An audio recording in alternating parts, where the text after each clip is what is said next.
এই দাদা, এগুলো নিয়ে কোথায় যাচ্ছিস? সাহেব, ম্যাডামের কাপড়গুলো অনেক নোংরা হয়েছে, তাই ধোয়ার জন্য যাচ্ছি। এই শোন, তুই আজকের পর থেকে এই কাপড় চোপড়ের মধ্যে হাতও দিবি না। কি কাপড় চোপড় ধোস? কাপড়ের থেকে তো সাবানের গন্ধই যায় না। সাহেব, আপনি এগুলো কি বলছেন? আমি তো সব কাজ মন দিয়ে করি, ভালোভাবেই করি, তাহলে আপনি কেন আজকাল আমার সাথে এরকম করে কথা বলেন সাহেব? এসব কান্নাকাটি বন্ধ করতো। আমি তোকে বলেছি না এই কাপড় চোপড়ের মধ্যে হাত দিবি না। এই কাপড় চোপড় এখন থেকে আর তোকে ধুতে হবে না। যা এখন এখান থেকে। আরে এই সময় আবার কি আসলো? ও তুই, আর ভিতরে আয়।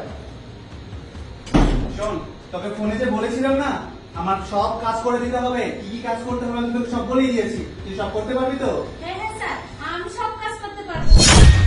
সাহেব, আপনি এসব কি বলছেন?